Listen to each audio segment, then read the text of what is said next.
What up, y'all? This is your Don Israel coming to you live from Lit, asking y'all to subscribe to the channel. So make sure y'all subscribed, make sure y'all liking the videos, make sure y'all commenting, and make sure you turn on your notifications that let you know when new videos are dropping. We're dropping them daily, and you want to be on it because we on it, all right? So keep it lit, keep it locked, subscribe, we out. Marduce is a drink. What's going on, y'all? We are back for another episode of Lit, the premier platform for all things literary, swag, and everything in between. I am your host, as always, your Don, aka your Dizzle, aka Liddy Fontaine. Pretty Liddy's what they call me. Today's guest, we have the beautiful, incomparable Safiya Sinclair, all the way from Montego Bay, Jamaica, by way of Charlottesville, Virginia? Or Los Angeles. Los Angeles. Where else you got? She just came back from Cuba. From Cuba. Where she was swagging out. But she's here today to talk about her poetry collection, Cannibal. She's here to talk about what I think was interesting was like tourism in Jamaica and what it does to the space and how you navigate that with language. And we're just going here to be chopping it up and have fun and drink this Marduce. But before we do, we got to talk about this outfit. Okay. You got to stand up. All right. And take us through it. Anybody who's met Safia knows that she's a fly woman, and we have to treat it with respect. So take us through the fit. All right. Okay. So first, let's start with the shoes. Start with the shoes. My favorite shoes. Okay. These are Alexander Wang. Woo! Red. All right. Pumps. Okay. All right. And then I decided to do, this is for me like a casual outfit. Okay. Okay, so we got the jeans from Villa London from one of my favorite websites, ASOS. Okay. And this is, the shirt is from a site called Nasty Gal. All right. And then what's the watch? The watch is Michael Kors. All right. And then the earrings. Earrings from Century 21. You that high and low mix. High and low, I like it. I think everybody got the high and low like down pat. And then you got the sunglasses. Hold on, wait. We got the sunglasses. What's the sunglasses? These are just from ASOS. Okay. Yeah. You got to get the whole swag. The whole outfit. Feeling like the Audrey Hepburn, like Breakfast Club at Tiffany's. I like it. I love it. So before we get started, I gotta walk. Sure, but I should have come in a gown. You know, I was just like, come in a gown, come in or jeans. You gotta do whatever. I think whatever you wear is always. I think you are the dress code. When you show up, you the dress code. So I'm gonna walk you through this Marduce. Okay, walk me through it. All right. So I was explaining to you off camera. It's this Douce Martinelli's mix, but I'm gonna show you how to make it. So basically, what you're gonna do is you're gonna pop your bottle, and then you're gonna drink to the leaves. Okay. Right. All right, and then I'm gonna pour you up, and then you're gonna mix it. Then we're gonna drink it. But you gotta. So first we have to drink the. Past the leaves. Okay. All right. So this is part of it, like drinking the apple juice. Yeah. Okay.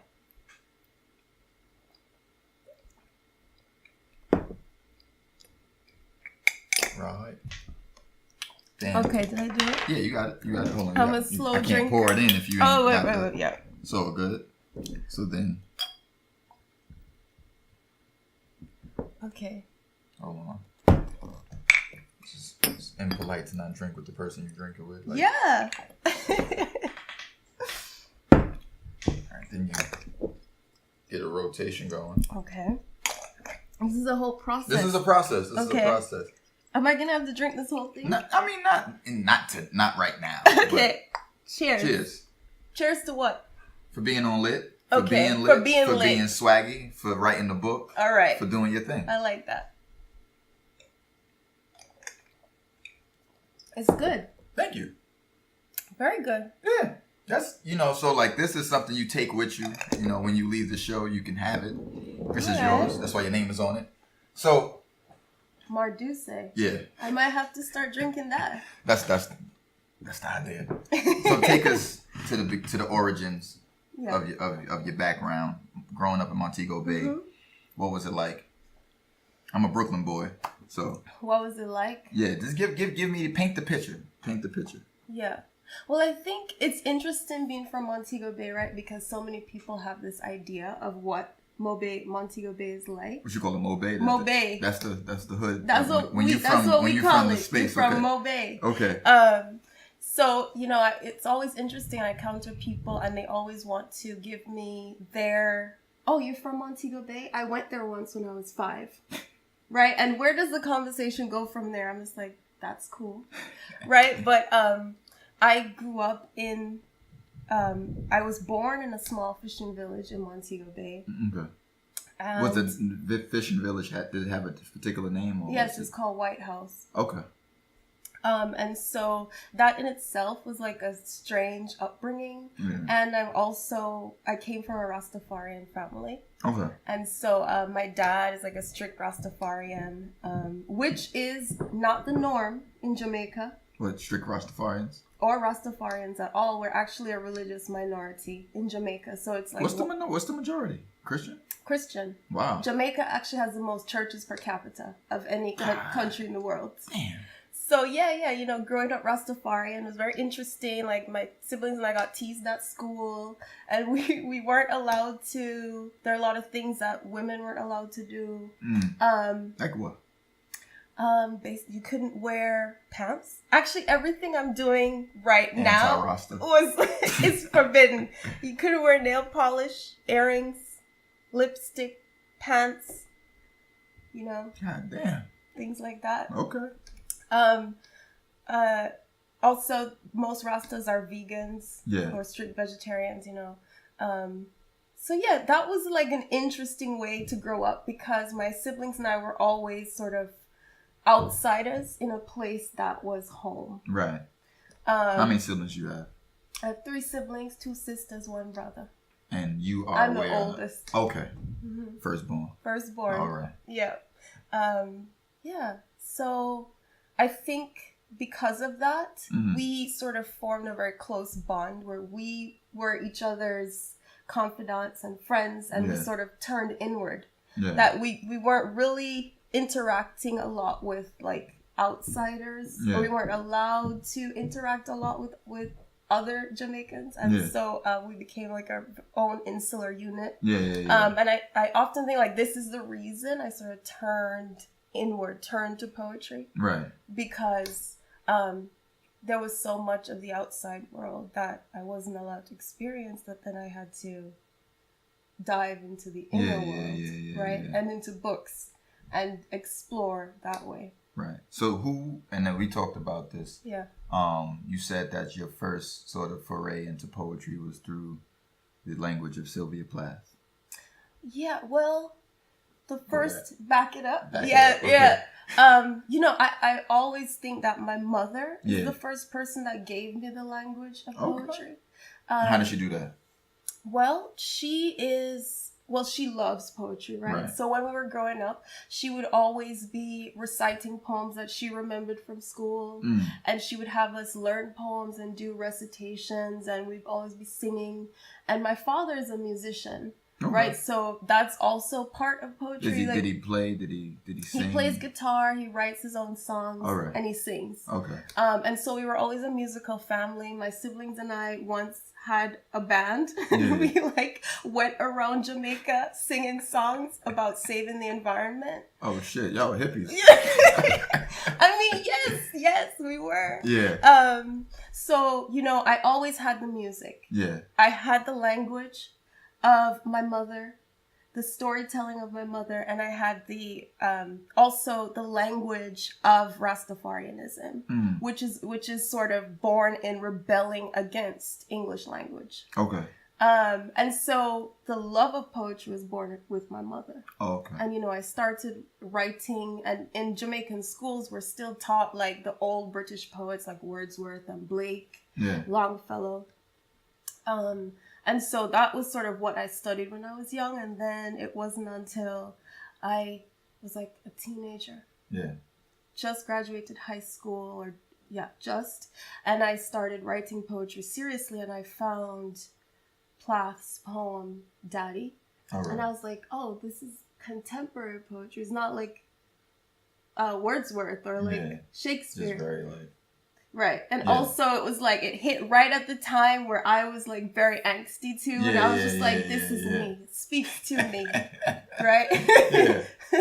So I think that's where I saw what language could do. Okay. And how feverish the lyric could be, and what you could do with imagery and metaphor. Right. And allegory and myth. And so that to me was very exciting because I already had all these different tools of growing up. Right. And then I was like, okay, I can put all of this together and make a poem. So when did you first started writing poetry? Like around 12. Okay, now at 12, yeah. Did you consider yourself sort of toying with it? Or like when does it so 12 you start writing it. Yeah. And at 12 is 12 the time when you start to like sort of turn it like appreciate craft and those things, or was it sort of like this very like sort of like a hobby? Yeah, it was just fun. It was fun. Also, you know, it didn't hurt that I was like the best English student in my school, and my teachers told me all the time. Yeah. And I was just like a little shit, like, yeah, I'm the best. I'm the best. And so that made writing poetry enjoyable, right? Right. Because then I could write this thing that I was excited about and then share it with my teachers and they would be excited. Yeah. And I remember in Jamaica we have these folk competitions where it's elocution and speech competitions where it's on a national stage, people go and recite poems, right? And you get like gold medals and it's like part of our culture. And I remember I wrote a poem about Jamaica and I went and recited my own poem, and I was the only person there who recited a poem I had written. Yeah, everyone else was reciting poems that were written like decades before. Right. And I got a gold medal and I was like, this is exciting, right? What was the poem about? Do you remember the poem? No, it was just about Jamaica and, you know, talking about the landscape of Jamaica and the flora and the fauna and, you know, my love of that. Okay. Yeah. But yeah, I mean, at 12, I never thought, okay, let's get serious with it. Like, yeah. But when I was 16 and I just graduated high school. Graduated high school at 16? Yeah. God damn, what you was doing? I skipped some grades. Okay. But at least 2 grades. Yeah. Damn. Yeah, I remember I would go to school. I remember I went to 3rd grade. Yeah. And showed up and the teacher was like, you can't be in 3rd grade anymore. You're going to 5th grade. It's like, what? Not even, you can't be in 3rd grade. You're going to 4th. You're going to 5th. Yeah, it was scary. This was the middle of the year or this was the end of the year? It was like near the beginning of the year. God damn. What was you doing in the beginning? Like solving Rubik's Cubes? Like just done. I would know it all. Like, excuse me, miss. Actually, miss, no. This is the correct way. So school was a breeze for you. I was pretentious. Yeah, because, you know, part of that, what I was saying about turning inward, me and my siblings, like, we would, like, stay home on the weekends, read the encyclopedia for fun, right? Like, to us, that was fun. Yeah. So... Okay.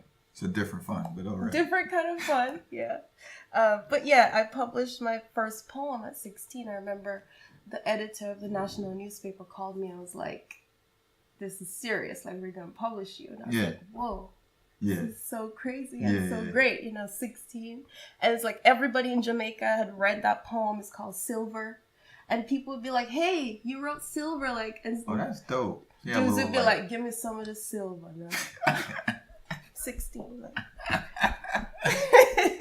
Calm down. Calm down. Into something else. Right. But I think that was the point. Because the editor then sort of took me under his wing and it became a sort of mentorship. And that's sort of the point where I knew that it wasn't just I enjoyed writing. It became to me necessary. It was like survival. Now you talked about reading a profile that had been written about you. You described Shakespeare as like sort of like this, so like it's like a relationship that you can't get away from. When does Shakespeare come into your life in a serious way, not in a way where it's like, you know, well, maybe he played the background. You explain it. What's your relationship with Shakespeare, and how do you sort of grapple with it? In high school was the first time that I read Shakespeare. I had to read it for our final examinations, like Caribbean-wide examinations. Yeah. Wait, why is that funny? Because you're so shady. Like you just always find a way to slip it in, like Caribbean white. Caribbean wide, yeah. Oh, Caribbean wide. Caribbean I wide. thought you said Caribbean white examinations. My bad. Well, it might as well have been, right? Because like we were being asked to read these texts that were again like very white. Right? Yeah. But that's when I first read Shakespeare, and we had to like analyze it and examine the line and examine the meter and all of that. But then afterwards, when I had this mentor from the national newspaper, who was a Trinidadian poet, and I remember walking into his house, and he had like a huge library, and I was just like, this is all I've ever dreamed of. And so then I like made a list of books that I wanted to read, and this is how I would just go through, just read like every day, more books. And Shakespeare, because of the language, because of what he was doing with rhyme and with meter, and also with mythology, characterization, it just was something that I enjoyed. Yeah. I would say the first thing when I remember reading, what did we read? Like Hamlet? Which one is it with the uncle kills the father? That's Hamlet. That's Hamlet. Okay. I think it was like the playfulness of the language that from all the old white guys, I was like, this white guy a little better. He stood out. Yeah. Like this guy was a little bit better. Right. And then studying his actual life. It was like, oh, he was actually like one of like the kind of cast-offs, like people didn't like his plays. He was like the artist at that time. So what is it? And he wrote for both the upper class and the common man. Yeah. And so what is it then that becomes the sort of I don't have the word for it, but the crucible for which you begin to test your wits against Shakespeare? Yeah. Because that's what this book is about. It's about you taking one of his plays and subverting it. But decolonizing. Yeah. The Tempest, or Shakespeare himself. I think it's when I got to undergrad college in the U.S. And you went to Bennington College. Where is that? That's in Vermont. It's like a small liberal arts. How did you even find in the whitest places possible? Yeah. Was that a plan? Like, we going white? No, I didn't know anything about it. I didn't know anything about Vermont. My mother was like, "Where is Vermont?" I was like, "I don't know." Yeah. How many colleges Let's look on the map. But I ended up going to Bennington. Yeah. And I think because it was this very white space, that was like part of the reason that coming straight from Montego Bay, coming from Jamaica, which is like a largely black population, it's easy to take that for granted, take your blackness for granted. And when I came to America, then I had to sort of confront what it meant to be black in America, in a white space like this, in Bennington, Vermont, where I was like one of 5 black students or students of color in the entire school. God damn. Yeah. Well, it's Vermont. So. Vermont, right? But that's no excuse, right? If you're a liberal arts college. It's not. I don't think it's an excuse, but I think it's a reason. Right. To continue to make things like that. Most black students don't want to go. Yeah, I mean, well, like the whole idea of like what this country has done to make sure that black bodies don't congregate too much together. So it's like, I've learned that like a lot of what this country doesn't want. They say they want diversity, but what they want is variety, which is like a variation of the same thing. So they want a white thinking person, but like in a black body, in a white. Oh, that's so true. So it's like this essay I read by this woman named Karina Chicano. She talked about Playboy bunnies, and it's like the thing about Playboy bunnies is that there is no difference. There's just variety. So you get a black, white, but they're all the same. They look the same. Yeah, they're the Their same. hair's done the same. Yeah, they're just the same. It's same like size. Yeah. So it's like I think about that now in terms of what they want for diversity. It's like they don't really want different people. They want the same person to look different. Yeah. Yeah. That's true. Because it staves off any sort of accusation that they're not doing the work of diversifying. But right. back to my bad. I definitely was not that, right? Oh, yeah. You know, I wasn't like a white thinking person of black body.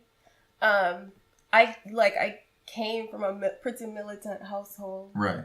Right, where we would study like Black history and study the countries of Africa and study, like, this was what my father thought was important. Yeah. Like, sit down and listen to Farrakhan. Oh, yeah, that's fun. But, like, when you're 10, you're just like... Oh, yeah, no, my pops was the same way. I was don't getting all do these this. things. And then what is it like going to, like, Vermont? Then I found out the things that I would complain about, like, why do I have to do this, had armed me.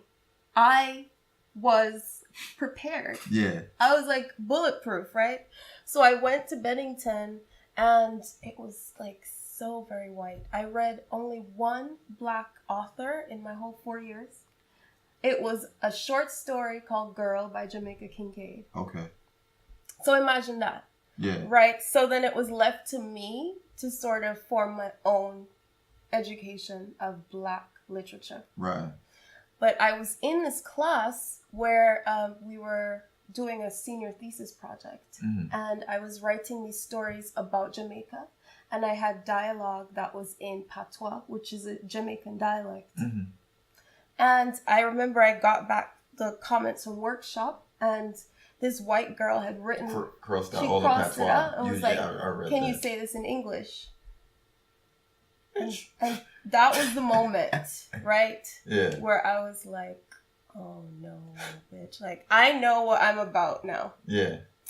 And that was decolonizing the white canon. And it's taking this language that I've been given and mastering it and besting it, ripping it apart and making it new. Right.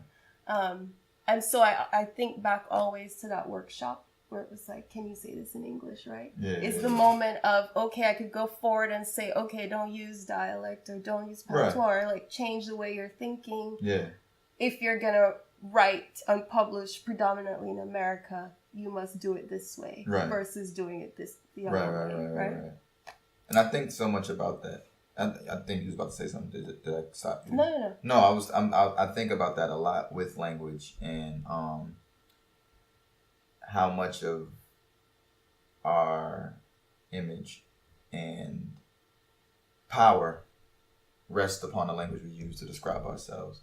And what happens when even investing a language, when you're still using the language that's like inherently structured on your demise. Like how do you deal with that? Because that should be fucking me up. I'm gonna be honest. Like, I mean, it's a hard thing. Right? You know, I think Audre Lorde said you can't dismantle the master's house with the master's tools. Right? And I'm always thinking about that. Like, can I, destroy the master's house with his tools? I don't know. You know, we have somebody like Walcott from the Caribbean, and he thought that if you're writing in English, we're not its vassals or its slaves, like we're its princes. Of course, the language is all male structured, but he thought mastery was the best way going forward. And then you have another Caribbean poet called Kamal Brathwaite, and he thought that it was the opposite. You had to just deconstruct it completely. And just write in your own language and throw in broken syntax and throw in dialect and try to somehow put the chaos of all of our history on the page. And I'm still trying to find a balance between both of those things. Because I do like being able to paint with what I've been given of the English language, while still trying to find some way to subvert the systems of English. And the colonial history of it. Like, I think about that in terms of, what was it? I think I underestimated how language gets you to think a certain way, until I think I took a Japanese class, and then you see that their like systems are structured different, like their nouns come last, and I was just like, those little things revolutionize what you see, and I'm like, damn, right, how you think about the world, and so I started thinking about like even like slang, like in the hood, like you know, so much of the language and the pronouns is not so much a singular pronoun, but it's always a single plural. Like it's always we, and like I be going, and like all these like sort of future present tense things. And there was at one point, like in America, this time when they were going to teach Ebonics, quote unquote, in the schools, like African American vernacular English or whatever, as if it was this offshoot. But it was like, I see that so much of. Wait, is that something you have to teach though? Isn't it like innate? I mean, for some people, right? Yeah. And I think that's also because language is definitely power. And I think the whole idea of what they were trying to teach was there was a way to control that. For sure. So it's like, you know, that I think some things are not necessarily taught so much as they're learned. Yeah. Right? Whereas like, you know, you don't necessarily like, there are people, and I've always found this fascinating, people from the West Indies and different places around the world find some way to retain their accents over like 40, 50 years. Yes. And they're at the point where they're more American than anything else, but yet their accents they stay true to those accents. And I've always thought of it like, that's a conscious choice, like to hold on to that. Yeah. Right? Yes. I'm not asking you to be like the spokesman. I'm just saying like, I've just always found it fascinating. Like one of my best friends, his mother's from Guyana, from Georgetown, I think, Guyana. And she got all of it. And I'm like, how did you keep this for 40 years? Like you've been here. You came in, I don't know. Maybe she surrounds herself with other people, Guyanese people from the Caribbean. Yeah. Well, I wasn't asking you to answer her question, but I just find that. But then I think about it at the same time. Like there was this show inside the actor studio. James Lipton was interviewing Dave Chappelle. And he was like, I noticed that all black comedians know how to do their white voice. Like, hey, guy, what's up, man? Right. Yeah. And it's like, if you know how to do that, then, like, why not talk like that all the time? But it wasn't like, but he was basically trying to draw out of him this sort of, this understanding that the way we speak is choice and is a choice. And within that choice, inherent within that choice is a certain position of power that we decide to take. And so when someone's crossing yourself, they're crossing you out of the paper in which you're writing, you know, those things are always going to be what we're faced with as writers, as people, but it's what we decide it's the choice we decide to make from that point, right? Like you could have been like, all right, and you could have written yourself out. No. But right? Like, and you decided like, no, I'm going to leave that there. Yeah. So, and it's not for you to tell me what I should and should not write, or should and should not be. Right. No, you did. They didn't like that. I came back next week with a manifesto. Oh shit. It was called Manifesto, literary manifesto. Yeah. Where I just stated, you know, basically like, you know, my language isn't gonna be colonized or sterilized. I'm not going to change the way I'm writing or thinking about the world going forward from corn-fed strangers. And you say this shit with a straight face. It's just I said it and everyone was so upset. Oh, of course. They're all white. They're like, oh, I can't believe it. White liberals. Okay, I'm so offended. So when do you find your community of people? You come from Montego Bay to Vermont. Then you go to fucking UVA. Then I go to UVA. Fucking Charlottesville, racist motherfuckers. Yeah. And I'm not highlighting like this whole country is just. It's all Charlottesville, right? Because I think people north of the Mason-Dixon try to say, "Oh well, we're not the South." New York got the most segregated school system in the country, right? And like being in Vermont, like that was the whitest place I'd ever been, and it felt like it's. Yeah. You know, I would walk down the street and people would be gawking, like, you know, like a zoo animal has been loosed on the street. Yeah. So, you know, it's an interesting question. I keep finding myself in these very white spaces. I think in, like, the academy, and in universities. Yeah. So what made you want to go to UVA? Was this still like you were just shooting in the dark, or was this like, did they have a particular program that you respected, or faculty, or what was it that made you gravitate? They have like one of the best MFA programs in poetry. Okay. And Rita Dove is there. Ooh. So when you said, when did you find your people? Like, I found her. Yeah. I mean, some of the time we were like the only two Black people like in the English department. You know, so that's an interesting thing to like experience and think about. It's me and Rita Dove. But I remember when she called me, I was in Jamaica, and she's like, you know, you've been accepted. And I was like, wow. And by this time you knew who she was. You were well aware. Yeah. Okay. It's like, this is amazing. Mm-hmm. And honestly, like, that was the reason I went to UVA. Who was the first Black woman poet you read? And I'm listening to everybody you've talked about, and we said Sylvia, we said, you know, Shakespeare, Walcott, but who was like the first Black woman poet that you remember reading? Audre Lorde. Okay. Oh, what collection was it? Or was it what poem, if you remember? Cole. Okay. Her poem Cole is the first poem I read, and I was like, this is amazing. It's speaking to like the root of my root, you know? So yeah. Okay. Now, before I have you read something, what's your language? What language would you bring to poetry? How would you describe it? Like, and I've had like everybody who comes up here, I have them describe the craft that they're a part of, and then have you give language to it, like, how do we read you? But first, how do you think about poetry? What language would you give poetry? I think a lot about wildness, madness, the language of an impolite body. Damn.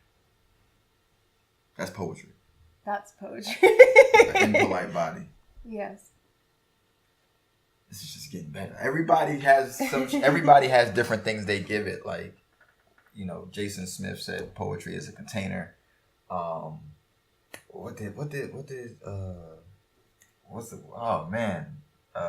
Murillo, he had this thing about like poetry being like this sort of music, he described it, but you know, like an impolite body. And so then enter a book like this. Yes. The most impolite of bodies. Yeah. Right? Mm-hmm. And talk about this book, Cannibal. Yeah. I like how you say that, Cannibal. No, I learned to say it from hearing you. Yeah, when you had read at the Brooklyn Brooklyn Museum. Yeah. For the pen. And you had talked about the background of it. Right. Of taking this character. Right. It's all rooted in so Cannibal indirectly means Caribbean, right? Right. Because when Columbus happened upon the archipelago that he misnamed the West Indies. Yeah. The native people that he found there, the Caribs who fought him, called them Caribes. Yeah. Which is from the Spanish word Caribal, which is cannibal. Okay. So Caribbean, Caribal became Caribbean, which came from cannibal, the Spanish word. And that sounds like some white shit. Like, you're like, yeah, this is the Indies. No, you're in the wrong place. It's the West Indies. Right. This is the West. Right. I'm still right. And let's build a monument to someone who got it wrong. Right. Hey. And let's define a whole people by the fact that I thought the natives were cannibals. And that's crazy because that's happening there. But then, you know, you said you went to UVA and they fucking got Robert E. Lee. I know. And like he lost the war. Like y'all shouting out losers. But we see time and time again, white men are allowed to make mistakes. They celebrated for these mistakes. And celebrate. Glorified for them. Yeah. But read something. Okay. Read something. Take us through. Read something. You fucking it up off the page. I need people to know that you be doing this shit on the page too. Okay. Okay, I'll read this poem here called Mermaid. Okay. Caribbean time is 10 times stronger than the English variety. Just ask Miss Queenie and her Royal Navy, who couldn't yank a Jamaican weed from her rose garden that didn't grow back thick, tenfold and blackened with the furor of a violated man. The tepid American I sank with my old shoes over the jaws of the Atlantic could never understand the hard clamor of my laugh, why I furrowed rough at the brow, why I knew the hollow points of every bone. But dig where the soil is wet and plant the proud seed of your shame tree. Don't let them say it never grew. Roll the saltfish barrel down the hill, sending that battered thunder clanging at the seaside moon, jangled by her long earrings at our sea, 10 times bluer than the bluest eye. That mint tea whistling in the Dutch pot is stronger than liquor, and take 6 spoons of sugar, please. What can I say? My great-grandfather's blood was clotted thick with sugar cane and overproof rum. When he bled, it trickled heavy, like molasses, clotted black, like phlegm in the throat. Every red ant from Negril to Frenchman's Cove came to burrow and suckle at his vein, where his leg was honeyed with a diabetic rot. And when he caught my grandmother in his wide fishing net, he served her up cold to his wild-eyed son, mermaid on the deck. God damn. Yeah, I'm shook. You got me shook with that. And it's even like that line about like the queen having the power to send out a fleet, but she can't even pull out the weeds of without. No, we gonna grow back. Yeah. Like that's that type of irony. Like these people who can't do these very small things have this large masses of power. Yeah, and in Jamaica, a lot of what I find strength in the island of Jamaica is that we use the island against the colonizers. We had a whole group of runaway slaves and freed people called the Maroons. Yeah. And they were up in the hills, in the thick bush of Jamaica, up in the country. The English soldiers couldn't navigate the terrain. They couldn't deal with the what we call maca, which is thorn. They couldn't deal with the mosquitoes, the bugs. They couldn't deal with the vines and the trees, but we could. Right. And we used that against them. And so that's tied to this idea of the impolite body. Like Jamaica itself is an impolite body. Right. Nothing grows politely. This is the tropics. Yeah.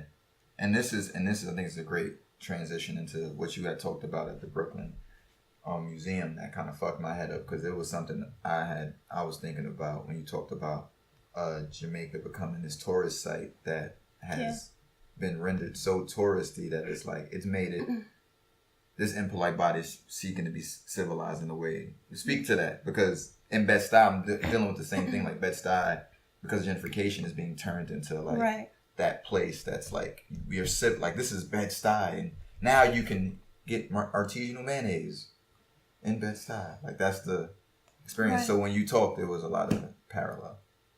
Yes, it's this idea that people think, oh, like you're from Jamaica, you're so lucky, right?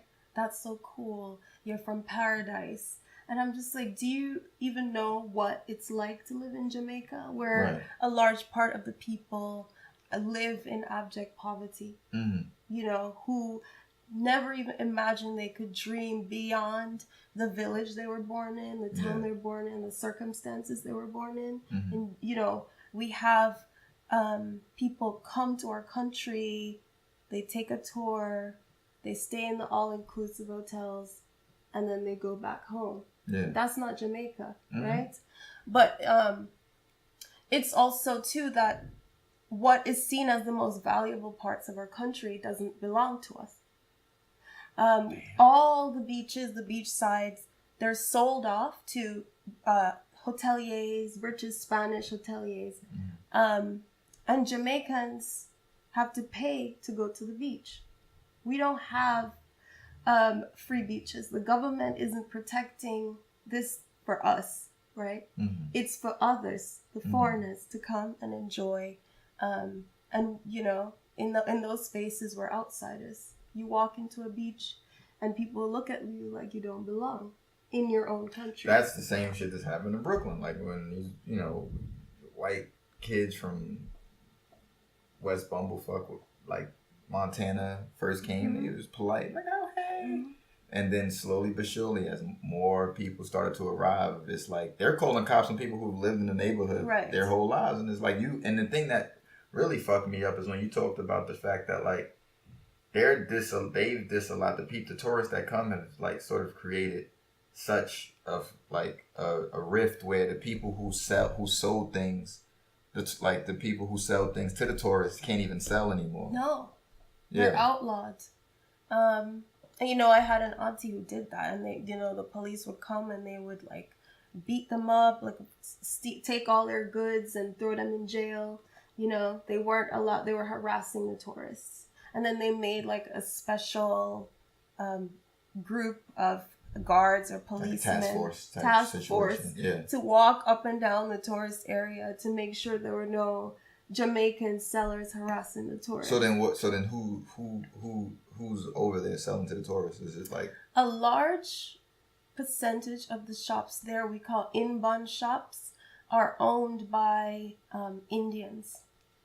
Okay. So like Indians Coolie type. Yes. Am I not Coolie. saying that? Yeah, I think it's a little bit maybe pejorative, but yes. Okay, Coolie, my bad. Coolie. I'm sorry. I don't want to offend nobody. But yeah, that's what we call them. Okay. Yeah, so, that's an interesting thing too, where we see the business owners are Chinese and Indians who also came over and indentured laborers. Okay. But now who sort of have more financial power mm-hmm. in Jamaica than blacks do. It's just like I think that's the thing. I think that fucks my head up a lot. It's just like you look around the world and you're like, damn, like we all suffering differently in different ways, but for the same reason. Same thing. Yeah. And when did that when did that become a point of contention for you?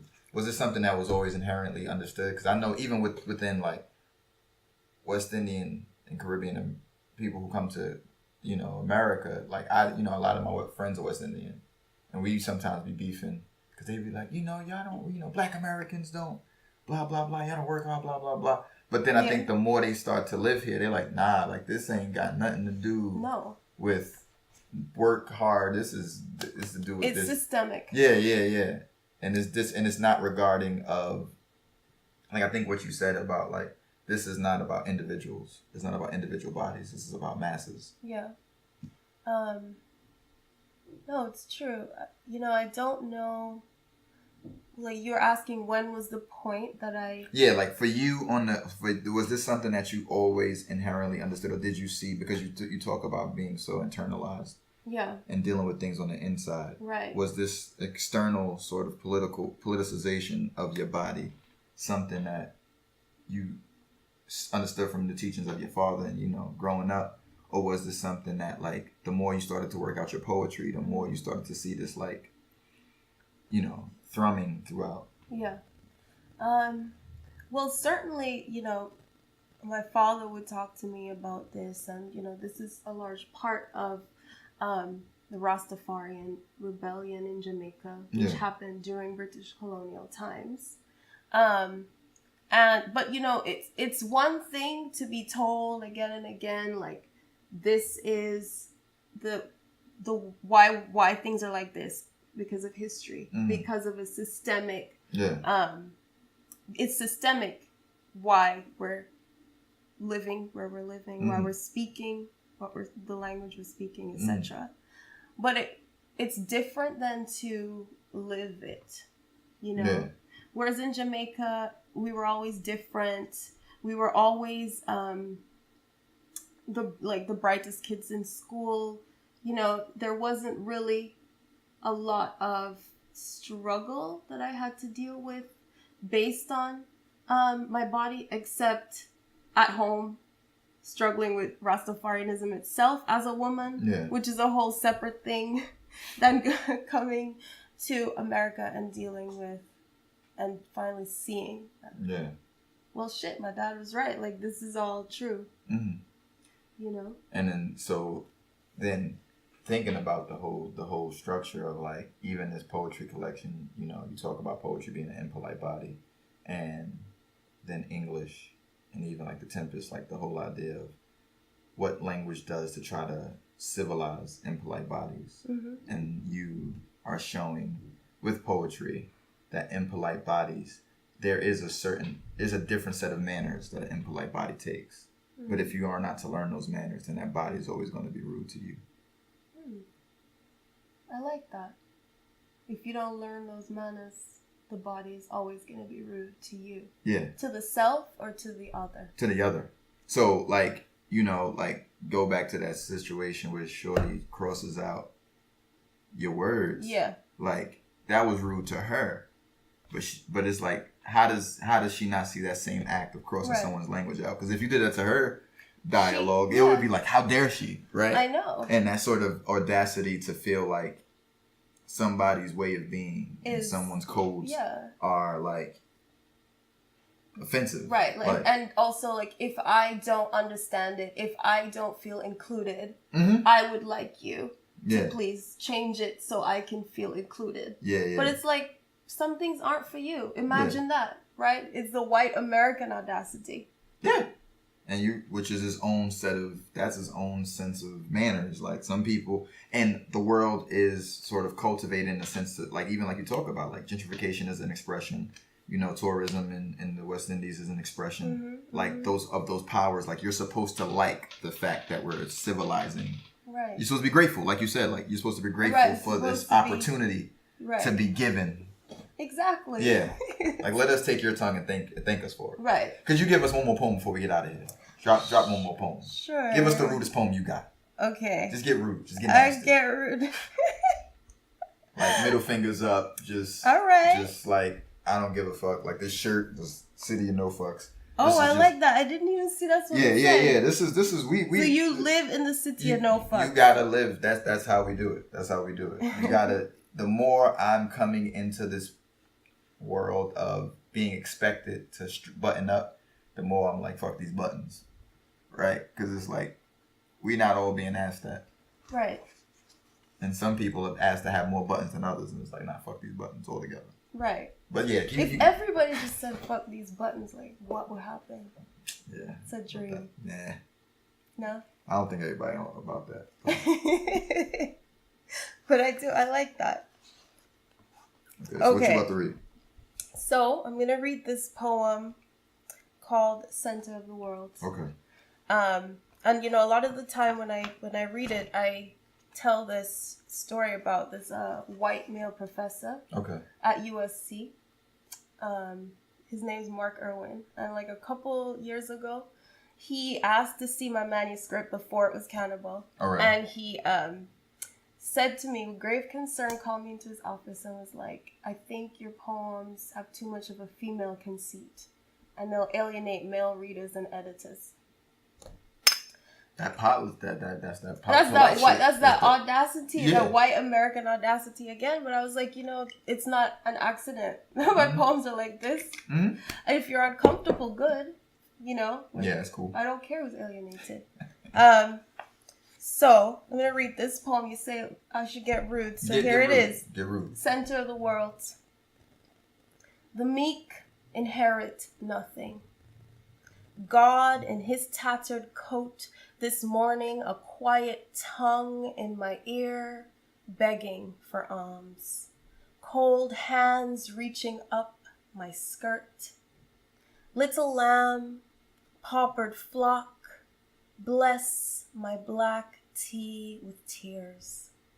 I have shorn your golden fleece, worn vast spools of white lace, glittering jacquard, gilded fig leaves, jeweled dust on my skin, corn silk hair in my hems. I have milked the stout beast of what you call America and wear your men across my chest like furs. Stick-pin fox and snow blue chinchilla, they too came to nibble at my door, the soft pink tangles I trapped them in. Dear watches in the shadows, dear thick-thighed fiends, at ease, please. Tell the hounds who undress me with their eyes, I have nothing to hide. I will spread myself wide. Here, a flash of muscle. Here, some blood in the hunt. Now the center of the world, my incandescent cunt. All hail the dark blooms of amaryllis and the wild pink Damascus, my sweet Aphrodite unfolding in the kink. All hail hot jasmine in the night, thick syrup in your mouth, forked dagger on my tongue, legions at my heel. Here at the world's red Mecca kneel. Here Eden. Here, Bethlehem, here in the cradle of Thebes, a towering sphinx roams the garden, her wet dawn devouring. That's that rude shit. You gotta keep it rude. So, where can people pick this up? I know University of Nebraska Press published it. Yep. So where can they find it? Where can they find this book? Well, it's available on University of Nebraska Press's website. It's also available on Amazon. Available wherever books are sold. Yeah. And where can people find you? Where can they follow you at? Well, luckily, there's only one me. Okay. So, Safiya Sinclair, that's Twitter, Instagram, all of it. All the stuff. And Safiya Sinclair. Do you have any events coming up? Any readings you're going to be at? I do. I have a reading coming up. I have some readings out of the country, but I have a reading in New York, I think in October. Okay. Cool. And anything else you want people to know? Like, you got anything you pushing? What are you doing? Are you teaching? I know you won a Whiting Award. Yeah. It's pretty dope. I know they give you some monies. Yeah, give us a little bit of money. Some wang bread. A little something for some wang. A jug, as I've heard, is the term. A jug? Yeah. What's that? Like a lot of money. Oh. Okay. Well, maybe I don't have the vernacular right yet. Yeah. We, that's why I don't. But no, right now I'm this moment actually writing my PhD prospectus. Okay. And at USC, right? At USC. Right. And I'll be I'll be taking my oral exams in 2 weeks. Okay. And I'm also writing a memoir about growing up Rastafarian in Jamaica. Dope. Okay, well that's enough. Yeah. We're gonna put them prayers of me that you defend that doctoral thesis. Yes. as rude as you can. Get that. Oh, that bad girl reading. Take rude gal. I don't know. Do it. Rude gal. Yeah. Bad gal. Rude gal. Rude gal. Safia. That'll be because you impolite bodies and poetry. Yeah. This has been another episode of Lit. This is a wonderful interaction and conversation with Safia. Follow us at Lit Platform. Follow Pink Pig Pro. Follow Surreal Jules. Follow at Yadon. We out. It's lit, baby.